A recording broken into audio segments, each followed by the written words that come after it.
আলহামদুলিল্লাহ রাব্বিল আলামিন ওয়াসসালাতু ওয়াসসালামু আলা নবিয়িনা মুহাম্মদ ওয়া আলিহি ওয়া আসহাবিহি আজমাইন, আম্মা বাদ। সম্মানিত ভাই বন্ধুগণ, আজকে সংক্ষেপে আমরা কিছু কথা আর্জ করার ইরাদা রাখি ওযুর বিষয়ে। ওযুতে আমাদের যে সমস্ত ভুল ত্রুটিগুলো সচরাচর হয়ে থাকে সে বিষয়ে সামান্য কিছু কথা আর্জ করার ইরাদা রাখি। ওয়া মা তাওফীক ইল্লা বিল্লাহ। আমরা সকলেই কমবেশ জানি যে ওযু বা পবিত্রতা এটা হলো সালাতের চাবি। নবী সাল্লাল্লাহু আলাইহি ওয়াসাল্লামের সূরা আবু দাউদে বর্ণিত হাদিসে আসছে, তিনি বলেছেন মিফতাহুস সালাতি আত-তাহুর, সালাতের বা নামাজের চাবি হলো কি? পবিত্রতা বা ওযু।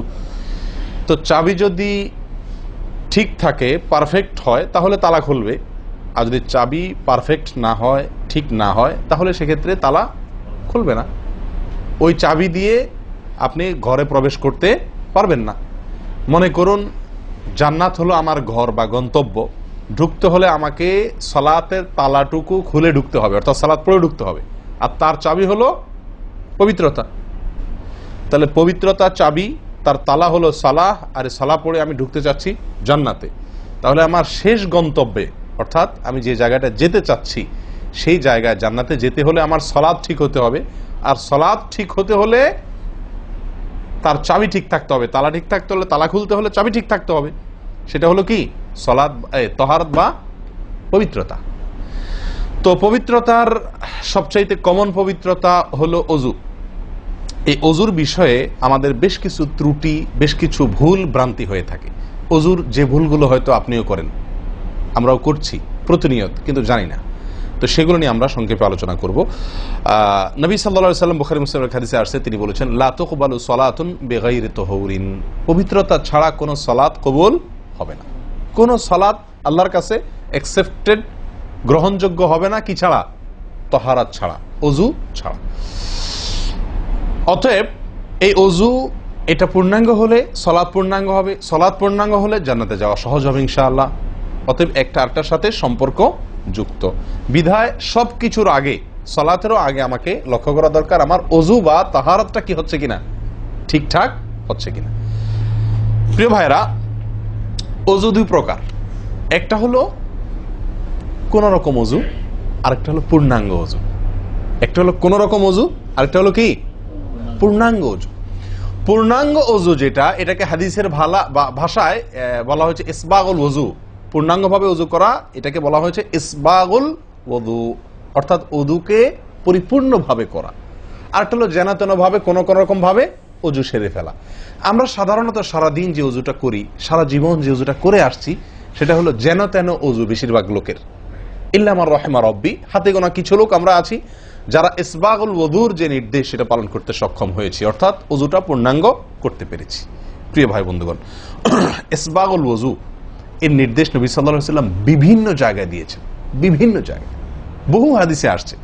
তোমরা ওযুকে আসবিগুল ওযু, আসবিগুল ওযু, তোমরা ওযুকে পরিপূর্ণ করো, ওযুকে পূর্ণাঙ্গভাবে করো, সঠিকভাবে করো, যথাযথভাবে করো। তার মানে নবী সাল্লাল্লাহু আলাইহি ওয়াসাল্লাম জানতেন যে ওযুতে যথার্থতার খেলাফ প্রচুর পরিমাণে হয়ে থাকে, আর সেজন্য তিনি সাবধান করেছেন আসবিগুল ওযু, অর্থাৎ ওযুকে তোমরা পূর্ণাঙ্গভাবে করো, সুন্দরভাবে করো, যথার্থভাবে করো। কথা কি বুঝাতে পারছি? যেহেতু ওযুর বিষয়ে আমাদের গাফলতি আছে বা গাফলতি থাকার কথা, সেজন্য নবী সাল্লাল্লাহু আলাইহি ওয়াসাল্লাম আমাদেরকে বলেছেন ওযু করো, এটা না, বলেছেন আসবিগুল ওযু, অর্থাৎ আকমিলুল ওযু, ওযুকে পরিপূর্ণভাবে করো, সুন্দরভাবে করো, যথাযথভাবে করো। ওযুর যে ফজিলত, ওযুর যে ফজিলত মুসলিম বর্ণিত হাদিসে আসছে, নবী সাল্লাল্লাহু আলাইহি ওয়াসাল্লাম বলেছেন যে ব্যক্তি পরিপূর্ণভাবে ওযু করবে, পরিপূর্ণভাবে ওযু করবে, ভালোভাবে ওযু করবে, এবং ওযুর শেষে কালিমাতুশ শাহাদা যেটা আছে, আশহাদু আল্লা ইলাহা ইল্লাল্লাহু ওয়াহদাহু লা শারীকা লাহু ওয়া আশহাদু আন্না মুহাম্মাদান আবদুহু ওয়া রাসূলুহু, এই কালিমায়ে শাহাদা পাঠ করবে ওযুর শেষে, এই ব্যক্তির জন্য আল্লাহ সুবহানাহু ওয়া তাআলা জান্নাতের সমস্ত দুয়ার খুলে দিবেন। তাহলে আমরা বলতে পারি জান্নাতের ৮ দুয়ারের সমস্ত দুয়ারের একটা রিমোট এখানে নবী সাল্লাল্লাহু আলাইহি ওয়াসাল্লাম আমাদেরকে বাতলে দিয়েছেন। একটি রিমোট, এই এক রিমোট টিপের সঙ্গে সঙ্গে ৮ দরজা সব খুলে যাবে। সেটা হলো ওযুকে কি করা? পরিপূর্ণভাবে করা, সুন্দরভাবে করা, এবং এর শেষে, ওযুর শেষে কালিমাতুশ শাহাদা পাঠ করা, আশহাদু আল্লা ইলাহা ইল্লাল্লাহু ওয়াহদাহু লা শারীকা লাহু ওয়া আশহাদু আন্না মুহাম্মাদান আবদুহু ওয়া রাসূলুহু। আপনি পাঠ করলেন, জান্নাতের সমস্ত দুয়ার এর রিমোট যেন টিপ দিলেন। এই তিনটা কাজ করলেন মানে কি, জান্নাতের 8 দরজার একটি কমন রিমোটে টিপ দিলেন, আপনি সবগুলো পটপট খুলে যাবে, যে কোনো দরজা দিয়ে আপনি জান্নাতে দাখিল হতে পারবেন ইনশাআল্লাহ। প্রিয় ভাইরা, তাহলে হাদিস থেকেও বোঝা গেল যে যে কোনো দরজা দিয়ে ঢুকতে হলে ওযুটা হইতে হবে পরিপূর্ণরূপে ওযু, ইসবাগুল ওযু।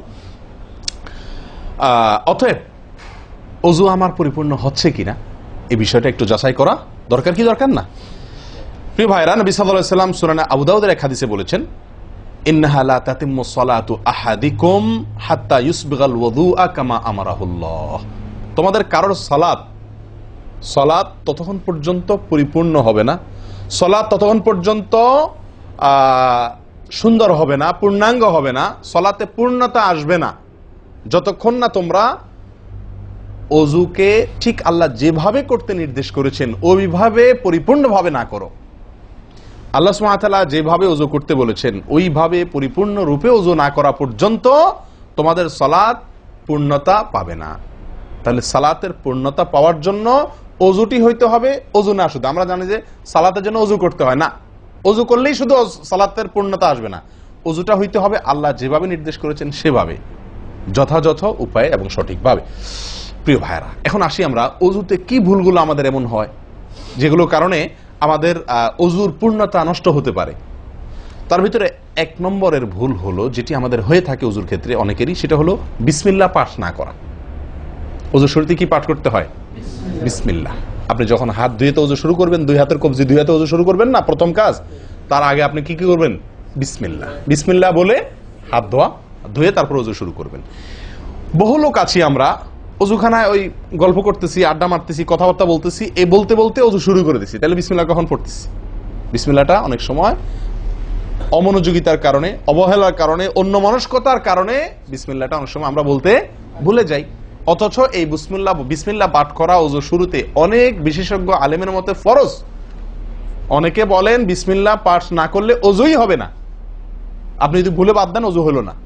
যদিও সংখ্যাগরিষ্ঠ ওলামাদের মতে এটা না, তাদের মতে বিসমিল্লাহ পাঠ করা এটা ওযুর সুন্নাহ। এটা হলো ওযুর কি? সুন্নাহ। এটা আপনি যদি বিসমিল্লাহ বলে যদি ওযু শুরু করেন তাহলে ওযুটার ভিতরে পূর্ণাঙ্গতা আসলো। ওযুটার ভিতরে কি আসলো? পূর্ণাঙ্গতা আসলো। ওযুটার ভিতরে ওযুটা আপনার হৃষ্টপুষ্ট হলো। এই ওযুতে ইনশাআল্লাহ আপনার সালাত পূর্ণাঙ্গ হবে, যে সালাত আপনাকে জান্নাতে নিয়ে যাবে ইনশাআল্লাহ। তাহলে ওযুর শুরুতে একটা প্রাথমিক ভুল হলো বিসমিল্লাহ ভালো করে না পাঠ করা। নবী সাল্লাল্লাহু আলাইহি ওয়াসাল্লাম বলেছেন, ইবনে মাজাহ হাদিস, লা ওযুআ লিমান লাম ইয়াযকুর ইসমাল্লাহি আলাইহি।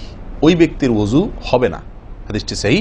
নবী সাল্লাল্লাহু আলাইহি ওয়াসাল্লাম বলেছেন, ওই ব্যক্তির ওযু হবে না যে ব্যক্তি ওযুর শুরুতে আল্লাহর নাম নেয় নাই, বিসমিল্লাহ বলে নাই।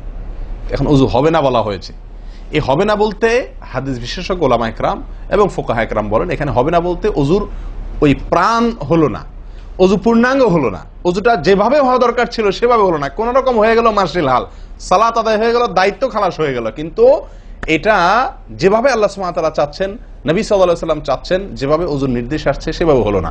যদি আমি বিসমিল্লাহ পাঠ না করি, তাহলে বোঝা গেল ওযু করার সময় আপনি কারোর সাথে কথা বলছেন, খোশ গল্প করছেন, মোবাইলে আলাপ করছেন, অন্য কোনো ব্যস্ততায় আছেন, অন্য কোনো ধ্যানে আছেন, ওই অবস্থায় হাত ধুয়ে ওযু শুরু করে দিলেন, বিসমিল্লাহ পাঠ করলেন না। এটা হলো একটা ত্রুটি। এই ত্রুটি আমাদের হয় কিনা মাঝে মধ্যে? অনেকে তো আছেন নিয়মিতই করেন না, অনেকে আছেন করেন কিন্তু ওই যে অন্য মানুষকে হয়ে গেলে হাত ধুয়ে শুরু করে দিয়েছেন আর বিসমিল্লাহ আর বলেন নাই। তাহলে আপনি যে কোনো কাজের শুরুতে বিসমিল্লাহ বললেন কি না বললেন সেটা এত বেশি গুরুত্বপূর্ণ না, যত বেশি গুরুত্বপূর্ণ ওযুর শুরুতে বিসমিল্লাহ পাঠ করা, কারণ এটার জন্য পৃথক নির্দেশ এসেছে। এমনি তো একটা কমন নির্দেশ আছে, নবী সাল্লাল্লাহু আলাইহি ওয়াসাল্লাম বলেছেন, কুল্লু আমরিন জিবারিন লাম ইবদা বিবিসমিল্লাহ ফাহুয়া আবতার ওয়া ফি রিওয়ায়াতিন ফাহুয়া আকতা। যে কোনো গুরুত্বপূর্ণ কাজ আল্লাহর নাম দিয়ে শুরু না করলে সেটা অপূর্ণাঙ্গ থাকে, কাজটা অর্ধেক থাকে, অর্ধেকা থাকে, অপূর্ণাঙ্গ থাকে, পূর্ণাঙ্গতা আসে না যে কোনো ভালো কাজ। কিন্তু ওযুর বিষয়ে নবী সাল্লাল্লাহু আলাইহি ওয়াসাল্লামের আলাদা নির্দেশ আছে, ওযু হয় না এমন কথা তিনি বলেছেন। তাহলে বোঝা গেল ওযুর শুরুতে বিসমিল্লাহ পাঠের উপরে আমাদের সাবধান হতে হবে। এখন একটা সমস্যা হলো, আমরা আজকাল বেশিরভাগ লোক ওযু করি হলো টয়লেটের মধ্যে, আর টয়লেটের মধ্যে আল্লাহর নাম নেওয়া নিষেধ, ঠিক না ঠিক? টয়লেটের মধ্যে আল্লাহর নাম নেওয়া নিষেধ, জায়েজ নাই। তাহলে আমাদের ওযু যদি টয়লেটে আপনার বাথরুমের ভেতরে যে কি করি ওযু করি, তাহলে আমি বিসমিল্লাহ বলতে পারবো না কারণ আল্লাহর নাম নেওয়া বাথরুমে নিষেধ, টয়লেটে নিষেধ, আবার বিসমিল্লাহ না বললে আমার ওযুটাও পূর্ণাঙ্গ হচ্ছে না, তাহলে আমি করবোটা কি? বলেন সমাধানের পথ কি? কি করব? কি নিষেধাজ্ঞা অমান্য করে বিসমিল্লাহ বলবো, নাকি আপনার বিসমিল্লাহ ছেড়ে দেব? তাতে তো ওযু আবার পূর্ণাঙ্গ হবে না, দুইটাই সমস্যা না? এই জন্য উত্তম এবং সবচেয়ে ভালো হলো ওযুটা বাহির করার চেষ্টা করবেন। বেশিরভাগ জায়গাতে, সব জায়গাতে কম বেশ, বাথরুম টয়লেটের ভেতরে যদি বেসিন থাকে তো বাইরেও টেপ বা বেসিনের ব্যবস্থা থাকে থাকে না? বিশেষ করে বাসা বাড়িতে অথবা অফিস আদালতে দেখা যায় যে ওই টয়লেটে অনেক সময় আমরা কি করে ফেলি, ওযু করে ফেলি। এটা উচিত না, এটা একটা ভুল আমাদের। ওযু আমরা করব বাহিরে। কেন? কারণ টয়লেটে ওযু করতে গেলে আল্লাহর নাম নিতে হচ্ছে, আর আল্লাহর নাম নেওয়া নিষেধ। আমি সেখানে আল্লাহর নাম নিতেও পারছি না, আর নাও নিতে পারছি না। যদি নেই তাহলে আল্লাহর নাম নিয়ে গুনাহ করছি টয়লেটে, আর যদি না নেই তাহলে আমার ওযুটা অপূর্ণাঙ্গ থেকে যাচ্ছে। ঠিক না ঠিক? এই জন্য আমরা উত্তম হলো ওযু করব কোথায়? বাইরে এসে যে কোনো টেপে। কথা কি বুঝাতে পারছি? বাইরে এসে একান্ত যদি কখনো আপনি বাধ্য হয়ে যান, বাইরে ভিড় নাই, ব্যবস্থা, সেটা ভিন্ন কথা। আর বাসা বাড়িতে যদি এরকম কোনো বাসা বাড়িতে যে বাইরে কোনো সিস্টেম নাই, আপনার নিজের বাসা না, আপনি ঠিক করতে পারতেছেন না, তো কমপক্ষে বেসিন এবং আপনার টয়লেটের কমোডের মাঝখানে কি দিব? একটা পর্দা বা ওয়াল কোনো কিছু দিয়ে নিব ইনশাআল্লাহ। কথা বুঝতে পারছি ভাই? আল্লাহ তাআলা আমাদের সকলকে এই বিষয়টি লক্ষ্য করার তৌফিক দান করেন। তাহলে ভাই আমরা বিসমিল্লাহ পাঠ করব ওযু শুরুতে, লক্ষ্য করব ইনশাআল্লাহ যাতে করে ওযু শুরুতে বিসমিল্লাহ পাঠে ভুল না হয়। মনে থাকবে তো ইনশাআল্লাহ? আল্লাহ আমাদের তৌফিক দান করেন। দ্বিতীয় যে ভুলটি হয় ভাই, 100-99 জনের বলবো, তার চেয়ে বেশি হতে পারে, হাজারের ভিতরে 10 জন মানুষের হয় কিনা আমার সন্দেহ আছে এই কাজটা সঠিকভাবে করতে পারি না। সেটা হলো ওযুর সময় মিসওয়াক করা। ওযুর সময় কি করা ভাই? মিসওয়াক করা। এটি এত গুরুত্বপূর্ণ সুন্নাত যে নবী সাল্লাল্লাহু আলাইহি ওয়াসাল্লাম বলেছেন, বুখারীর হাদিস, লাউলা আন আশুক্কা আলা উম্মতি লা আমারতুহুম বিসওয়াকি ইনদা কুল্লি ওযু। বুখারীর হাদিস। নবী সাল্লাল্লাহু আলাইহি ওয়াসাল্লাম বলেন, আমার উম্মতের জন্য যদি কঠিন না হতো, তাদের জন্য কষ্টের কারণ না হতো, তাহলে আমি তাদেরকে বাধ্যতামূলক করে দিতাম, ফরজ করে দিতাম কি? প্রত্যেক ওযুর সময় মিসওয়াক করা। প্রত্যেক ওযুর সময় মিসওয়াক করা, এটা বাধ্যতা করে দিতাম যদি তাদের কষ্টের কারণ। কারণ বাধ্যতামূলক করে দিলে তখন এটা তাদের জন্য, প্রতি ওয়াক্তে মিসওয়াক করাটা তাদের জন্য বাধ্যতামূলক হয়ে গেলে এটা ছাড়া ওযু হতো না, তখন তারা বিপদে পড়ে যেত, বেশি কষ্ট হয়ে যেত। ওযুতে যদি এখন মনে করেন 10টা 15টা 20টা ফরজ নবী সাল্লাল্লাহু আলাইহি ওয়াসাল্লাম ঠিক করে দিন, তাহলে 20টা 15টা 20টা 25টা ফরজ আদায় করে ওযু করা একটু কষ্ট হয়ে যেত না? 5 বার দৈনিক একটু আমাদের জন্য ঝামেলা হয়ে যেত কিনা? নবী সাল্লাল্লাহু আলাইহি ওয়াসাল্লাম সেদিকে লক্ষ্য করে আমাদেরকে কি করলেন না? সহজ করে দিলেন, অর্থাৎ ফরজ করলেন না। তার মানে কি করলেন? সুন্নাহ এর অন্তর্ভুক্ত করলেন। কিন্তু তার হাদিস থেকে, তার বক্তব্য থেকে বোঝা যায় যে ওযুর সময় মিসওয়াকের গুরুত্ব তার কাছে কত বেশি ছিল। নবী সাল্লাল্লাহু আলাইহি ওয়াসাল্লামের কাছে ওযুর সময় মিসওয়াক করার গুরুত্ব কত বেশি ছিল সেটা এই হাদিস থেকে বোঝা যায় কি যায় না? তিনি চাইছেন আমাদেরকে ওযুর সময় মিসওয়াকের নির্দেশটা বাধ্যতামূলক করতে। শুধু করেন নাই কেন? আমাদের কষ্টের দিকে লক্ষ্য করি। এই হাদিস থেকে নবী সাল্লাল্লাহু আলাইহি ওয়াসাল্লাম যে চাচ্ছেন মনে প্রাণে আমরা যেন ওযুর সময় মিসওয়াক করি, এটা বোঝা যায় কি যায় না? ভাই আমরা বিশেষ করে আরবিয়ানদেরকে দেখি, স্পেশালি সৌদি আরবে আমরা যারা আছি দেখি যে সৌদিদের প্রত্যেকের পকেটে কি থাকে? মিসওয়াক থাকে, এবং তারা সারাক্ষণ মিসওয়াক করে। এটা যেমন আমার দাঁতের মাড়ির জন্য উপকারী, ন্যাচারাল আপনার রস, মিসওয়াকের রস কর যেটা আসে, বিশেষ করে তিতা জাতীয় হলে আরো বেশি ভালো হয়। এটা আমাদের দাঁতের জন্য যেমন উপকার হয়, তেমনি ভাবে দাঁতকে পরিষ্কার রাখে, দবদবা রাখে, দুর্গন্ধ দূর করে, অনেক দুনিয়াবী উপকারিতা আছে। আর এর পাশাপাশি আপনি যতবার মিসওয়াক করছেন ততবার নবী সাল্লাল্লাহু আলাইহি ওয়াসাল্লামের এই আদেশটি আপনার পালন হচ্ছে। ওযুটা, বিশেষ করে ওযুর সময় মিসওয়াক করলে আপনার ওযুটা কি হচ্ছে? যেই ওযুতে তালা খুলবে সুন্দরভাবে এবং আপনি জান্নাত পর্যন্ত যেতে পারবেন, সে ওযু হবে যদি আপনি তাতে কি করতে পারেন? ওযুর মধ্যে সময় মিসওয়াক করতে পারেন। ভাই কার কার পকেটে মিসওয়াক আছে? আছে সাথে কারো? তো আপনারা আসার সময় আসছেন যে ওযু করেন নাই? কি বলেন? মিসওয়াক আছে কার কার? আলহামদুলিল্লাহ, একজন পাওয়া গেল। আর ভাই ওযুর সময় মিসওয়াক এটি আমরা ছেড়ে দিয়েছি। এই আমলটা আমাদের মধ্যে নাই বললেই চলে। কি বলেন? এই আমলটাকে পুনর্জীবন দেওয়া যায় কি না? যায় না? অন্য কারোর জন্য না, আমার নিজের জন্য। আমি মিসওয়াক করব, তার উপকারিতা আমি নিজে পাবো, দুনিয়াতে পাবো, মানি ভালো থাকবে, মুখে দুর্গন্ধ দূর হবে, মুখ পরিচ্ছন্ন হবে, আখেরাতে পাবো নবী সাল্লাল্লাহু আলাইহি ওয়াসাল্লামের সুন্নাহ পালনের মাধ্যমে। ওযু সুন্দর হবে, ওযু সুন্দর হলে সালাত ঠিক হবে, সালাত ঠিক হলে জান্নাতে যেতে পারবো। তাহলে একটা একটার সাথে সম্পর্কযুক্ত। মেসওয়াক করবো তো ইনশাআল্লাহ? একদম উঠে গেছে মেসওয়াক। ওযুর সময় মেসওয়াক করতে আমাদের দেশি ভাইদেরকে দেখাই যায় না একেবারে বললে চলে। প্রিয় ভাইরা, আপনারা কি জানেন নবী সাল্লাল্লাহু আলাইহি ওয়াসাল্লামের জীবনের শেষ আমল কি ছিল? মেসওয়াক ছিল। নবী করিম সাল্লাল্লাহু আলাইহি ওয়াসাল্লামের জীবনের শেষ আমল, যে আমলের পরে আর কোনো আমলের সুযোগ পান নাই, এই আমলের পরে তিনি দুনিয়া থেকে বিদায় নিয়ে গেছেন। তার জীবনের লাস্ট আমল কি ছিল? মেসওয়াক। তিনি আয়েশা রাদিয়াল্লাহু তাআলা আনহার কোলে মাথায় রেখে শুয়েছিলেন মৃত্যুর ঠিক আগ মুহূর্তে।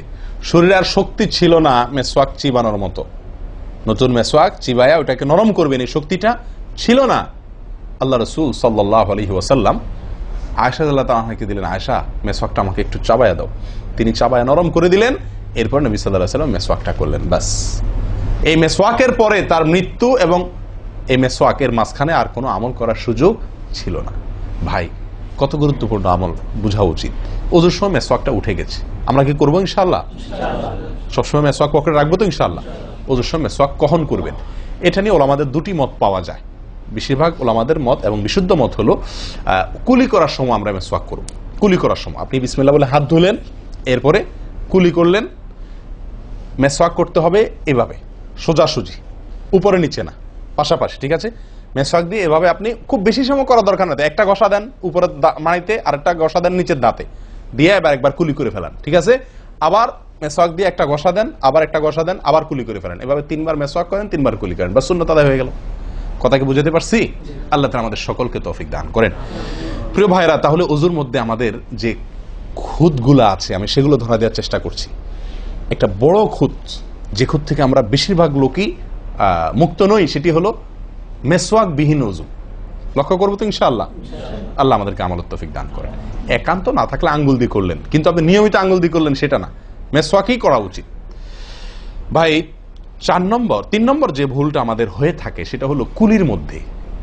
দেখেন প্রত্যেকটা কাজেই কিন্তু আমি একটা একটা করে আপনার দেখাচ্ছি ওযুর, প্রত্যেকটা কাজে আমাদের ত্রুটিগুলো হয় কিভাবে দেখেন। কুলির সময় ভুল হয়। কি ভুল হয়? কুলিটা যেভাবে করার কথা সেভাবে আমরা করি না। হাদিসে কুলির বিষয়ে নির্দেশ এসছে, সেটাকে বলা হয়েছে মদমাদা। মদমাদা আরবি শব্দ, এটার বাংলা অর্থ হয় কুলি করা বা কুলকুচি করা বা কুলকুচা করা। এই কুলি বা কুলকুচা এটা হলো মুখের ভিতরে আপনি হাতের কোষে করে পানি নিয়ে মুখে নাড়বেন, এরপরে ফেলবেন, আবার হাতে নিবেন, কিছু সময় নাড়বেন, 1 সেকেন্ড হোক 2 সেকেন্ড হোক, এরপরে ফেলবেন। এটা হলো কুলি বা কুলকুচা। আমরা বেশিরভাগ সময় এরকম করি আলহামদুলিল্লাহ। যখন ব্যস্ত থাকি, যখন হুলস্থুল থাকে, কোনো সময় কোনো কাজের তাড়া থাকে, তখন অনেক সময় আমরা কি করি? হয় কি না হয় না? মুখে নিলাম আর ঢাললাম, মুখে নিলাম আর ঢাললাম। আমি জানি না আপনাদের হয় কিনা এরকম। আমি দেখছি এরকম অনেক সময় হয়। আপনারা একমত কিনা? নিলাম মানে ব্যস্ততার কারণে হয়তো জামাত শেষ হয়ে যাচ্ছে বা অন্য কোনো কারণ আছে, অথবা দেরিতে আসছি, তো তখন মুখের ভিতর নেওয়া আর ফেলাও, নেওয়াও আর ফেলাও, এতে কুলি হবে না। হাদিসে যে কুলির নির্দেশ আসছে সেই কুলি হবে না। এটা মুখে পানি দিলেন আর বাইর করলেন, এটাতে কুলি হইতে হলে আপনাকে মুখে পানি দিবেন, নাড়বেন। ভাই, কুলিটা কেন করতে বলা হয়েছে? মুখের ভেতরটা কি করার জন্য? পরিষ্কার করার জন্য। আপনি যদি মুখে পানি নেন আর বাইর করেন, তাহলে কি মুখ পরিষ্কার হবে? আপনাকে তো মিনিমাম 1-2 সেকেন্ড হলেও নাড়তে হবে জিনিসটা, পানিটা, তাহলে আপনার মুখটা কি হবে? পরিষ্কার বা পরিচ্ছন্ন হবে।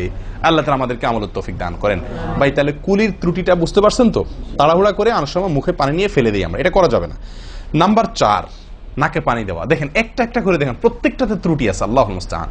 নাকে পানি দেওয়া, নাকে পানি দেওয়ার যে নির্দেশ আসছে হাদিসে, এটাকে বলা হয় ইস্তেনশাক। ইস্তেনশাক, ইস্তেনশাক আরবি ব্যাকরণ অনুযায়ী এটা বাবে ইস্তিফআলের মাসদার বা ক্রিয়ামূল, যেটার মধ্যে এক্সট্রা ভাবে টানা, আকর্ষণ করার অর্থ যার মর্মের ভিতরে আছে। তো ইস্তেনশাক শব্দের মূল অর্থ হলো পানি টানা, নাকে পানি টানা। আমরা নাকে পানি টানি না, দেইও না। ধান খেতে পানি দেওয়া হয়, আর লাল শাকের খেতে পানি ছিটানো হয়, ঠিক না? ঠিক। লাল শাক বা মূলার শাকের খেতে পানি ছিটানো হয়, আর ধান খাত বেশিরভাগ ইরি ধান ইত্যাদি এই সমস্ত ধান খেতে পানি দেওয়া হয়। তাহলে দেওয়া আর ছিটানো বেশ কম আছে কি নাই? একটা হলো দেওয়া, একটা হলো ছিটানো, আর একটা হলো টানা। টানা হলো এ ক্লাসের অজুতে নাকে পানি টানবেন, বি ক্লাসের অজুতে নাকে পানি দিবেন, থার্ড ক্লাসের অজুতে নাকে পানি ছিটাবেন। আমি কি বুঝতে পারছি? তো আমরা বেশিরভাগ লোক থার্ড ক্লাসের অজু, সারা জীবন থার্ড ক্লাসের অজু করি। আপনি থার্ড ক্লাসের অজু করে আপনি জান্নাতে যাবেন? ফার্স্ট ক্লাসে থাকেও তো যাইতে কঠিন হয়ে যায়। আপনি থার্ড ক্লাসের অজু করে কিভাবে আপনি সালাতের খুলবেন, তালা খুলবেন, কিভাবে আপনি জান্নাতে যাবেন? অতএব ভাই, এই নাকে পানি দেওয়ার বিষয়ে সাবধান থাকতে হবে। দেখুন, নিয়ম হলো আপনি হাতের কোষে পানি নিয়ে নাকে ধরলেন, নাকে ধরে হালকা কি করবেন? টান দিবেন, হালকা টান দিবেন, হালকা টান। কারণ একটু জোরে টান হয়ে গেলে সেটা কি হয়ে যাবে? নাকের তালুতে উঠবে, আপনার কষ্টের কারণ হবে। শরীয়ত আপনাকে কষ্ট দিতে চায় না, শরীয়ত আপনাকে কষ্ট দিতে চায় না। আল্লাহ সুবহানাহু ওয়া তাআলা চান না আমরা কোনো কষ্টে নিপতিত হই। অতএব আমি এমন জোরে টান দেবো না যে নাকের তালুতে উঠে, কিন্তু হালকা একটু টান দেবো যাতে করে অন্তত সামান্য একটু ভেতরে পানিটা যায়। নাকে পানি দেওয়ার উদ্দেশ্য আর কুলি করার উদ্দেশ্য এক। নাকে পানি দেওয়ার উদ্দেশ্য হলো নাকের ভেতরের যে ময়লাগুলা, ধারে কাছে যে ময়লাগুলা আছে, এগুলো যেন পরিষ্কার হয়ে যায়। আল্লাহর দরবারে দাঁড়াবো পরিচ্ছন্ন হয়ে, পবিত্র হয়ে। হ্যাঁ, এই জন্য নাকে পানি দেওয়ার নির্দেশ আছে। এখন আপনি যদি নাকে পানি কোষ নিয়ে ধরে একটু হালকা টান দেন, তাহলে ভিতরে কিছুটা পানি যাবে কি যাবে না? এটা আপনাকে করতে হবে। নাম্বার 2, এটা যদি আপনি করতে কষ্ট হয়, টান দিলে, আপনি আস্তে টান দিলেও উপরে উঠে যায়, তো দরকার নেই। তাহলে আপনি কি করেন? নাকে পানি দেন। নাকে পানি কিভাবে দিবেন? নাকটাকে অন্তত পানির মধ্যে কি করে রাখেন? চুবাই রাখেন, 1 সেকেন্ড চুবাই রাখেন, কিছু দূর পানি যাবে কিনা। আমি কি বুঝতে পারছি? আমরা অনেকে বিশেষ করে আমি দেখছি ওযু করার সময় নাকে পানি ছিটান। কিভাবে পানি ছিটান? ওই যে কষে করে পানি নিয়ে, লক্ষ্য করছেন আপনারা? এভাবে নিয়ে এরকম মারে পানিটা, এরকম মারলে সেটা কি হলো? ছিটানো হলো। হাদিসে যে ইস্তেনশাকের কথা বলা হয়েছে সেটা হলো না। আপনি সারা জীবন ওযু করলেন, অথচ আপনার কখনো নাকে পানি দেওয়ার সুন্নাহটি আদায় হলো না। সারা জীবন, আজীবন আপনার ওযুটি হয়ে গেল সুন্নাহ ছাড়া। আমি কি বুঝতে পারছি? অতি প্রিয় ভাই বন্ধুগণ, এই বিষয়টা খুব লক্ষ্য রাখতে হবে যে নাকে পানি দেওয়ার ক্ষেত্রে আমাদের ত্রুটি হয়, পানিটা ভেতরে যায় না। অনেক সময় আমরা ছিটা দেই, বা অনেক সময় দিলেও কোন রকম দিয়েই ছেড়ে দিই। দিয়ে ছেড়ে দিলে তো হবে না, আপনার ভেতরে অন্তত যতদূর সম্ভব ততদূর পানিটা, এই নরম অংশটা তত নিতে হবে, আপনি উপরে উঠানোর দরকার নেই। আমি কি বুঝতে পারছি? এটা একটা ত্রুটি হয় ওযুর ক্ষেত্রে। দেখুন, ওযুটা পূর্ণাঙ্গভাবে কি হচ্ছে না, কত ভাবে দেখেন। প্রিয় ভাইরা, এটা গেল একটা ভুল ইস্তেনশাকের বিষয়। এই বিষয়ে নবী সাল্লাল্লাহু আলাইহি ওয়াসাল্লাম একটা আলাদা নির্দেশ আছে দেখেন, যাতে আমরা নাকে পানি দেওয়াটা ভালোভাবে করি। উনি হয়তো জানতেন বা দেখছেন যে মানুষ নাকে পানি দেওয়াতে গাফলতি করে, ত্রুটি করে, ওই যে ছিটাছিটির কাজ করে। তিনি বলেছেন, সহিহ বুখারীর হাদিস, না আফওয়ান আবু দাউদের হাদিস, নবী সাল্লাল্লাহু আলাইহি ওয়াসাল্লাম বলেছেন, আসবিগিল ওযুআ, ওই একই কথা, তোমরা ওযুকে পরিপূর্ণভাবে করো। ওয়াখাল্লিল আসাবি' ওয়া বালিগ ফিল ইস্তিনশাক ইল্লা আন তাকুনা সাইমান। নাকে পানি দেওয়ার সময় খুব ভালোভাবে নাকে পানি দিবা তোমরা। যদি তুমি রোজাদার হও তাহলে ভিন্ন কথা, তাহলে খুব বেশি ভালো করে নাকে পানি দিতে যেও না, কারণ তখন পানি উপরের দিকে উঠে গলা হয়ে তোমার পেটে যেতে পারে, রোজা ভঙ্গ হতে পারে। আমি কি বুঝতে পারছি? তাহলে আপনি নাকে পানি দিবেন, কিন্তু আপনি কি করবেন না, রোজাদার হলে তখন শুধুমাত্র ভালোভাবে নাকে পানি দিতে পারবেন না। আর এছাড়া অন্য সময় কি করবেন? নাকে পানি দেওয়ার ক্ষেত্রে ভালোভাবে দিতে বলা হয়েছে। ভালোভাবে দেওয়ার মানে কি? ছিটাইলে হবে? কোন রকম দিলে হবে? টান দিবেন, না পারলে অন্তত যতটুকু সম্ভব নাক চুবায়া আপনি ভেতরে পানিটা কিছু দূর হলেও নেওয়ার চেষ্টা করবেন। লক্ষ্য রাখবেন তো ইনশাআল্লাহ। আল্লাহ আমাদেরকে সকলকে আমলের তৌফিক দান করেন। প্রিয় ভাইরা, তাহলে নবী সাল্লাল্লাহু আলাইহি ওয়াসাল্লামের নির্দেশ আছে আলাদা, যে তোমরা নাকে পানি দেওয়ার ব্যাপারে কি করবে? ভালোভাবে নাকে পানি দিবে। আল্লাহ আমাদেরকে আমলের তৌফিক দান করেন। আরেকটি ভুল ভাই, নাকে পানি দেওয়া একটা আমল, নাক ঝাড়া আরেকটা আমল। নাকে পানি দেওয়া এটা একটা নির্দেশ, আর নাক ঝাড়া আরেকটা নির্দেশ। আমি কি বুঝতে পারছি? কুলি করা একটা আমল, হাত ধোয়া একটা আমল, হাতের কবজি পর্যন্ত 2 হাতের বিসমিল্লাহ বলা, তারপর তো এটা আছেই। এরপরে মেসওয়াক করা একটা আমল, কুলি করা আরেকটা সুন্নাহ, কুলির পরে নাকে পানি দেওয়া বা নাক দিয়া পানি টানা আরেকটা আমল, এরপরে নাক ঝাড়া আরেকটা আমল। আমি কি বুঝতে পারছি? নাক ঝাড়া এটাকে বলা হয় হাদিসের ভাষা ইস্তিনসার। ইস্তিনসার, ঝাড়া। এই নাক ঝাড়ার ক্ষেত্রে বিরাট ভুল হয় ভাই। ভুল, সবচেয়ে বড় ভুল তো এটা যে নাক ঝাড়াটা অনেকে ঝাড়েই না, ওই যে ছিটায় দেয় বস শেষ। নাক যে আলাদা ঝাড়তে হয় এটা অনেকে জানেনই না, করেনই না এটা। আবার অনেকে করেন তো মাঝে মধ্যে করেন, কিন্তু নাক ঝাড়াটা করা উচিত। যতবার নাক দিয়ে টান দিলেন না, এরপরে হালকা আঙ্গুল দিয়ে চাপ দিয়ে আপনি ওইটাকে প্রেসার দিয়ে নাকটা পরিষ্কার করবেন। কথা কি বুঝাতে পারছি? আবার নাকে পানি দিলেন, আবার পরিষ্কার করলেন, আবার নাকে পানি দিলেন, আবার পরিষ্কার করবেন। ভাই এটা হলো নাক ঝাড়া। এই বিষয়ে নবী সাল্লাল্লাহু আলাইহি ওয়াসাল্লামের নির্দেশ আছে। দেখুন সহিহ বুখারীতে আসছে, তিনি বলেন ইযাস্তাইকাযা আহাদুকুম মিন মানামিহি, যদি কেউ ঘুম থেকে উঠে, যদি কেউ ঘুম থেকে উঠে ফাতাওয়াদ্দা, এরপর সে ওযু করতে যায়, ফালইয়াস্তানসির সালাসান, তাহলে সেই জন্য 3 বার নাক ঝাড়ে, নাক পরিষ্কার করে। কেন? ফাইন্নাশ শাইতানা ইয়াবিতু আলা খাইশুমিহি, কারণ নাকের যে বাঁশি উপরের ছিদ্র, এই জায়গাটায় শয়তান রাত্রি যাপন করে। শয়তানের বেডরুম আপনার নাকের বাঁশি, বুঝতে পারছেন? শয়তানের বেডরুম হলো আমাদের নাকের বাঁশি। নবী সাল্লাল্লাহু আলাইহি ওয়াসাল্লাম বলছেন এই জায়গাটা সে অবস্থান নেয় এবং এই জায়গায় গিয়া মোটামুটি আমাদেরকে ব্রেন ওয়াশ করে, যে শুয়ে থাক, আরাম কর, যত ওয়াসওয়াসা দেওয়া দরকার, তার যে ডিউটি সেটা সে পালন করে, কুকামের যত বুদ্ধি দেওয়া দরকার, কিন্তু তার এই ঘাঁটি হলো আমাদের নাকের বাঁশি। ওযুর সময় যদি আমরা এটাকে সুন্নাহ পালন করতে গিয়ে এটাকে ঝাড়ি, তাহলে শয়তান দূর হয়ে যায়। কথা বুঝতে পারছি ভাই? এই বিষয়ে আরো কয়েকটি হাদিস আছে, যে হাদিসগুলো দ্বারা বোঝা যায় যে শয়তানের অবস্থান এই জায়গাটাতে থাকে মানুষের দেহে। তো আপনি যদি শরীরটাকে ফুরফুরে করতে চান, শয়তান ওয়াসওয়াসা থেকে ফ্রেশ হয়ে যেতে চান, তাহলে আপনার নাক ঝাড়ার আমলটার ব্যাপারে গুরুত্ব দিতে হবে। কথা বুঝতে পারছি ভাই? তাহলে উলামা ইকরাম বলেন এই হাদিসে তো ঘুম থেকে উঠে ওযু করার ক্ষেত্রে বলা হয়েছে, তো এর মানে শুধু ঘুমের জন্যই এটা খাস নয়, ঘুম থেকে উঠে আপনি ওযু করলে সে ওযুতে এটা বেশি গুরুত্বপূর্ণ, কিন্তু অন্য সকল ওযুতেই বিষয়টি আমলযোগ্য বা সুন্নাহ। অতএব আমরা নাকে পানি দেব একটা আমল, আবার না কি করব, ঝাড়বো আরেকটা আমল। ভাই এরপরে আসি আরেকটি গুরুত্বপূর্ণ আমল যেটি হয় না, বা আরেকটি ত্রুটি ওযুতে, সেটি হলো আঙ্গুল খেলাল না করা। ওযুতে কি না করা? আঙ্গুল খেলাল না করা। আঙ্গুল খেলাল হলো হাত এবং পায়ের আঙ্গুলের যে চিপাগুলো আছে, এই চিপাগুলোতে পানি পৌঁছানোর জন্য, পানি পৌঁছানোটা নিশ্চিত করার জন্য কি করতে হবে? এক হাতের আঙ্গুলকে অন্য হাতের আঙ্গুলের চিপায় ঢুকায়া এভাবে কি করতে হবে? একটু হালকা নাড়তে হবে, যাতে করে জায়গাটাতে চিপাটাতে পানি গেছে এটা কারণ এই চিপাগুলোতে পানি নাও যেতে পারে শুকিয়ে থাকার কারণে। তা আপনি যদি একটু নাড়া দেন পানির ভিজা আঙ্গুল দিয়া, তাহলে ইনশাআল্লাহ ওখানে পানি পৌঁছানোটা মোটামুটি নিশ্চিত হয়ে যাবে। ঠিক না ঠিক?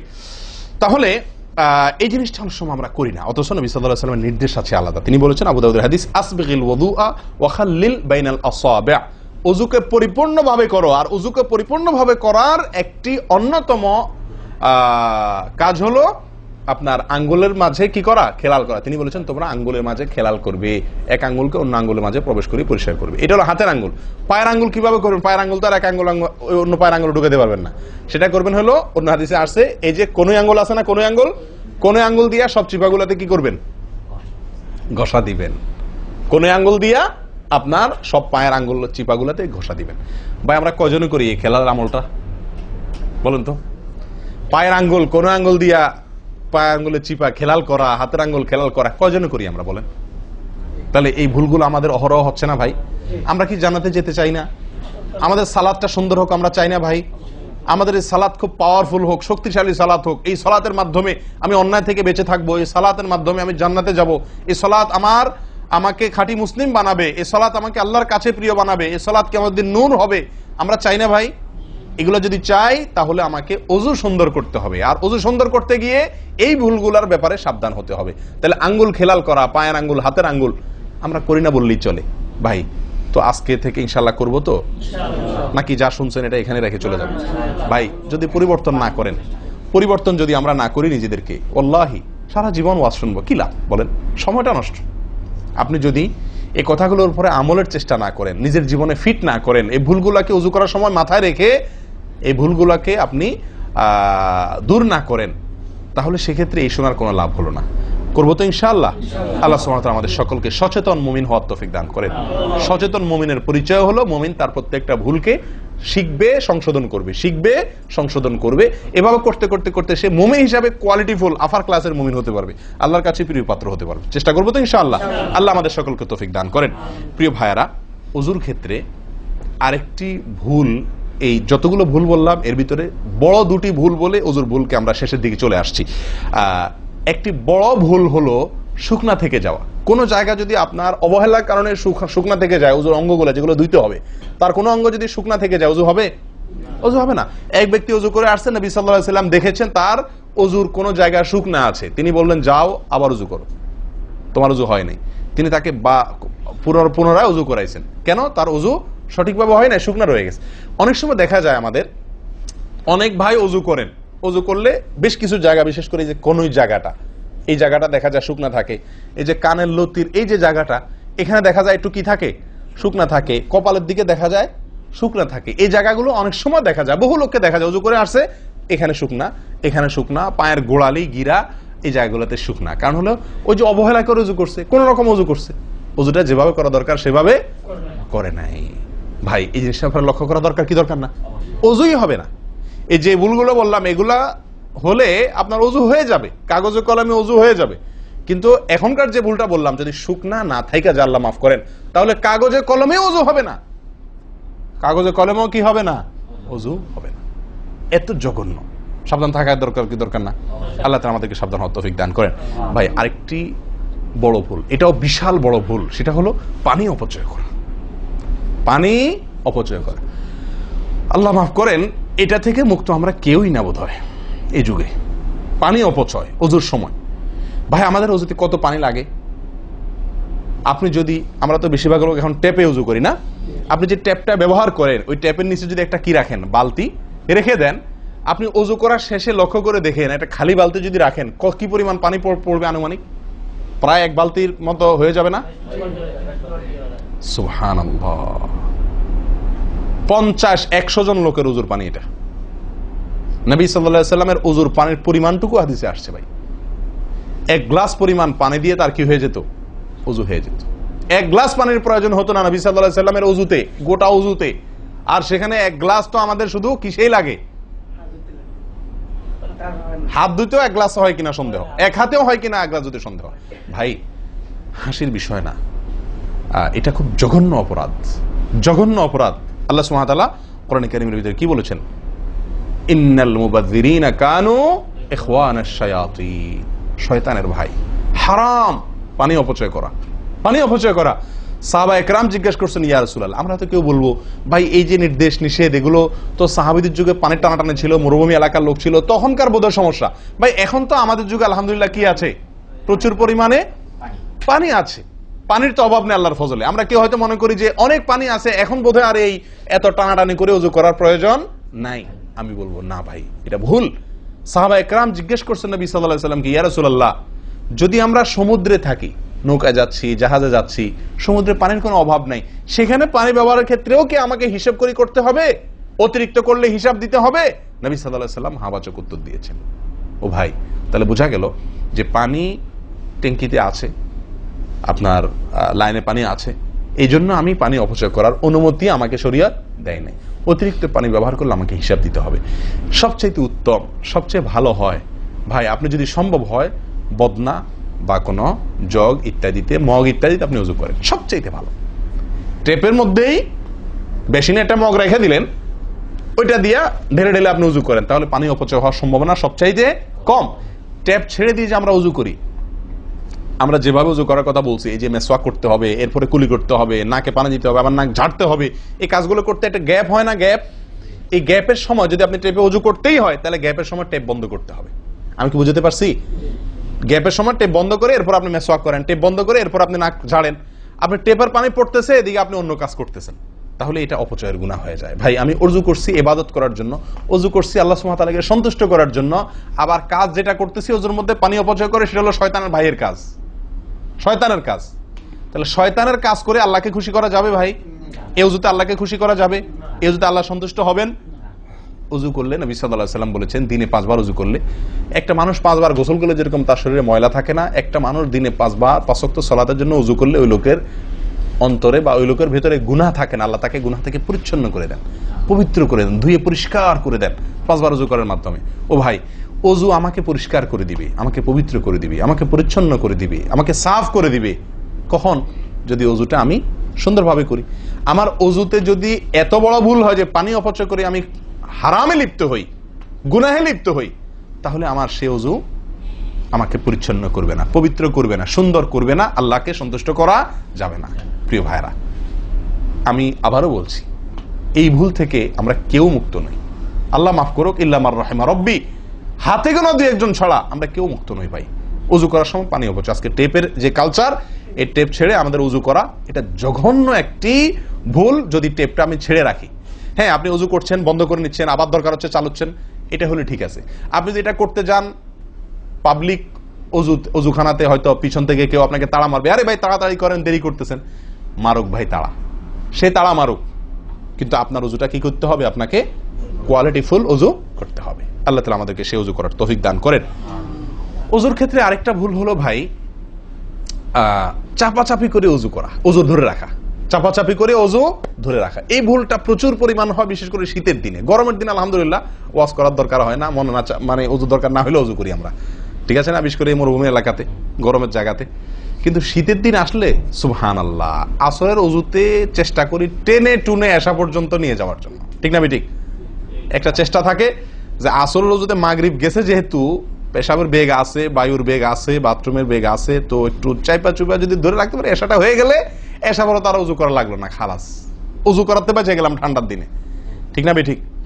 এই অলসতাটা আমরা অনেকে করি কি করি না, এটা উচিত না। উজুর ক্ষেত্রে এটা একটা বড় ভুল। প্রথম কথা হলো, আপনি যদি পেশাবের বেগ থাকে, বায়ুর বেগ থাকে, আপনি সালাতে দাঁড়ালে সালাতে মনোযোগ সেভাবে হবে না।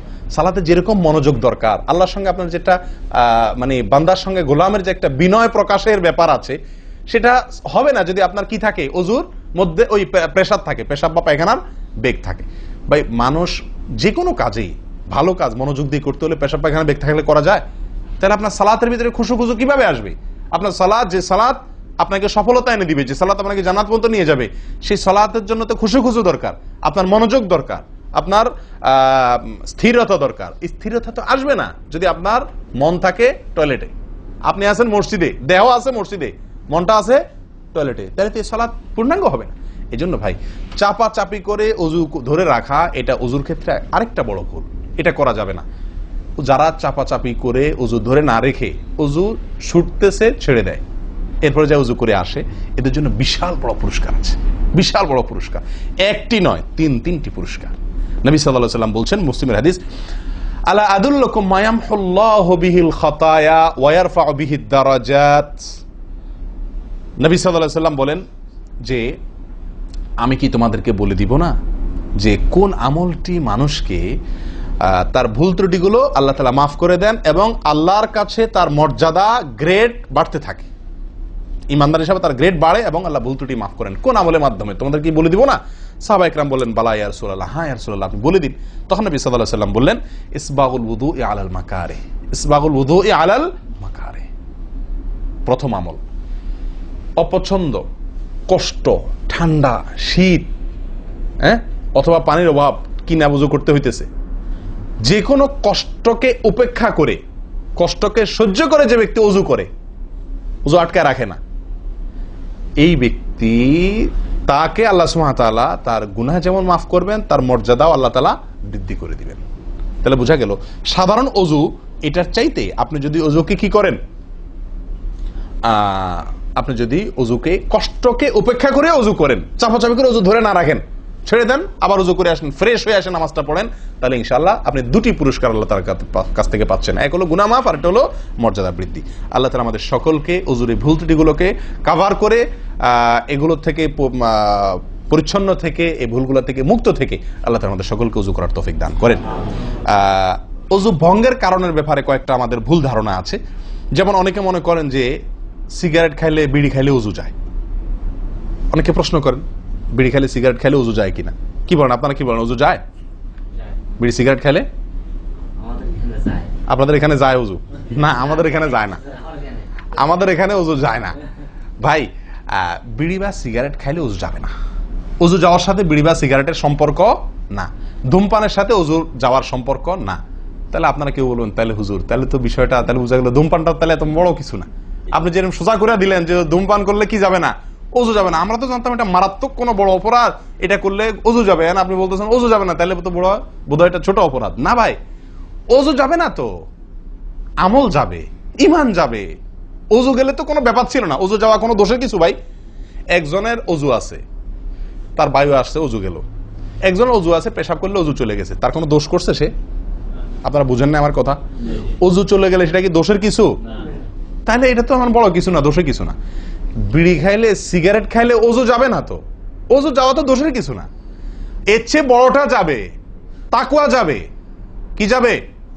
তাকওয়া ছুটে যাবে, মুত্তাকির খাতা থেকে নাম কাটা যাবে। বুঝেন না কথা? নেক আমলদারের খাতা থেকে নাম কেটে যাবে, গুনাহগার হবে, গুনাহে লিপ্ত হলো সে। ওযু ভাঙলে তো দোষের কিছু হতো না, ভুল তেমন কোনো ক্ষতির কিছু হতো না, কিন্তু তার চাইতে বড় ক্ষতি হবে। কিন্তু ওযু ভাঙবে না বলে তাহলে কি সিগারেট খায় ডাইরেক্ট মসজিদে চলে আসবো? না, সেটা জায়েজ নাই। সিগারেট যদি খান, এই বদ অভ্যাস যদি থাকে, হারামে লিপ্ত হওয়ার অভ্যাস থাকে, আল্লাহ হেফাজত করুক, সবাইকে ফিরে আসার তৌফিক দান করুক। কমের পক্ষে মুখকে ভালো করে ফ্রেশ করে পরিষ্কার করে ব্রাশ করে মেসওয়াক করে দুর্গন্ধ দূর করে তারপর মসজিদে আসবেন। কথা বুঝে আসছে? যাতে অন্য মানুষ কষ্ট না পায়। অনেকে মনে করেন হাঁটুর উপরে কাপড় উঠলে ওযু ভেঙে যায়, ঠিক না? ঠিক। আপনারা কি বলেন? আপনাদের দেশে ওযু ভাঙেনি? আপনাদের এখানে ভাঙে? আচ্ছা, ভাঙতে পারে। কোন কোন এলাকাতে হাঁটুর উপরে ওযু কাপড় উঠলে কি করে? ওযু ভাঙে। এটা অনেকে বলেন যে ভাই সতর যদি খুলে যায়, হাঁটুর উপরে কথা না, সতর খুলে গেল, কেউ ওযু করার পরে উলঙ্গ হয়ে গেল কাপড় পাল্টাতে গিয়া বা কোনো কারণ, এক কথায় ওযুর পরে যদি সতর খুলে যায় ওযু ভাঙবে না। কিন্তু আমাদের অনেক দেশে অনেক এলাকাতে ওযু ভাঙে না ভাই। এই যেখানে ভাঙে সেখানে আসলে ভাঙা উচিত না। ওযু আপনার সতর খুললে কি হয় না? ওযু ভঙ্গ হয় না। এর সাথে ওযু ভঙ্গ হওয়ার সম্পর্ক নেই। ওই যে বলছি ধূমপানের মতো, সতর যদি অন্য মানুষের সামনে খোলেন আপনি, তাহলে ওযু ভাঙলে তো দোষের কিছু হতো না। এখানে তাকওয়া ভাঙবে, ওযু ভাঙবে না। আমি কি বুঝাতে পারছি? এর চেয়ে বড় অপরাধ হবে, কবিরা গুনাহ লিপ্ত হলেন আপনি, ফরজ তরক হয়ে গেল, আপনি বড় গুনাহ করলেন। ওযু ভাঙলে তো এমন দোষে কিছু হতো না, কিন্তু ওযু ভাঙবে না। অনেকে মনে করে টিভি দেখলে, সিনেমা দেখলে, নাটক দেখলে, গান ফান দেখলে ওযু ভাঙে না। এটার সাথেও কি নাই? ওযু ভাঙার সম্পর্ক নাই। ওযু ভাঙার সম্পর্ক নির্দিষ্ট কিছু কাজে, পেশাব করলেন, পায়খানা করলেন, বায়ু ছাড়লেন, ঘুমাইলেন, ওযু ভাঙে এগুলাতে। কিন্তু আপনি সিনেমা দেখলেন, খারাপ কিছু দেখলেন, এই দেখলেই আপনার কি হবে না? ওযু ভাঙবে না। হ্যাঁ, একটা কথা ঠিক যে আপনি এই যে কাজগুলোর কথা বললাম, আপনি সিগারেট খাইলেন, আপনি আল্লাহ মাফ করেন কোন হারামে লিপ্ত হলেন, আপনি সতর খুললেন মানুষের সামনে, আপনি সিনেমা দেখলেন, টিভিতে খারাপ হারাম কিছু দেখলেন, তাহলে কি করতে হবে? ওযু করা উত্তম। ওযু করা, এগুলা করার পরে বিনা ওযুতে নামাজ না পড়ে ওযু করে নামাজ পড়া উত্তম। কেন? কারণ ওযু করলে আল্লাহ সুবহানাহু ওয়া তাআলা কি করেন? গুনাহ খাতা মাফ করে দেন। তাহলে আপনি যে অপরাধ করলেন সেটা মাফ করে নামাজে আসলেন ফ্রেশ হইয়া, ওটা ভালো। কিন্তু ওযু ভেঙে যাবে এরকম না। মহিলারা বাচ্চাদেরকে দুধ দিলে অনেকে মনে করেন কি হয়? ওযু ভাঙে। আসলে কি না, বাচ্চাদেরকে দুধ খাওয়ালে কি হবে না? ওযু ভাঙবে না। কথা বুঝাতে পারছি? এরকম কিছু ভুল ধারণাও আছে। যাই হোক, ওযুতে যে ভুলগুলো হয়ে থাকে আমি আবার বলে দিচ্ছি এক নজরে। এক, আপনার বিসমিল্লাহ না বলা, শুরুতে বিসমিল্লাহ ভুলে যাওয়া বা না বলা, এটা ভুল। আরেকটা হলো মেসওয়াক না করা, কুলি করার সময় মেসওয়াক না করা, এটা কমন ভুল হয়ে গেছে। 3 নম্বর হলো কুলিটা সুন্দরভাবে না করা, পানিতে মুখে পানি কোষ করে নিয়ে এরপরে কিছু সময় মুখের ভিতরে করে নাড়াতে হবে। না নাড়ানো, এটা আরেকটা ভুল। নিয়ে ফেলে দিলাম তাড়াহুড়া করে, এটা আরেকটা ভুল। 4 নম্বর হলো আপনার নাকে পানি ছিটাই আমরা, এটা আরেকটা ভুল। ছিটানো যাবে না। নাকে পানি টানতে হবে অথবা পানি দিতে হবে, কিন্তু পানি কি করা যাবে না? ছিটানো যাবে না। ছিটানোটা আরেকটা ভুল। 5 নম্বর হলো আপনার নাক ঝাড়া। নাকে পানি দেওয়ার পরে কি করতে হয়? নাক ঝাড়তে হয়। আবার দেখেন ডানে বামে লোকজন দেখে ঝাড়েন, বিশেষ করে উজুখানাতে যদি করেন উল্টাপাল্টা আপনার নাক ঝাড়া, মার খায়েন না। তখন আমার কথা বলেন না, আমার যে মৌলভী সবার ওয়াজ শুনে আমি মার খাইছি। দেখেন, নাক ঝাড়ার সময় দেখে শোনা, আশপাশে দেখে নিজের নিয়ন্ত্রণে রেখে নাক ঝাড়াবেন, কিন্তু ঝাড়তে হবে। ঝাড়াটা একটা সুন্নাহ আমল, এটি বিলুপ্ত হওয়ার পথে। 6 নম্বর হলো ভাই আঙ্গুল খেলাল করা। কি করা? আঙ্গুল খেলাল করা।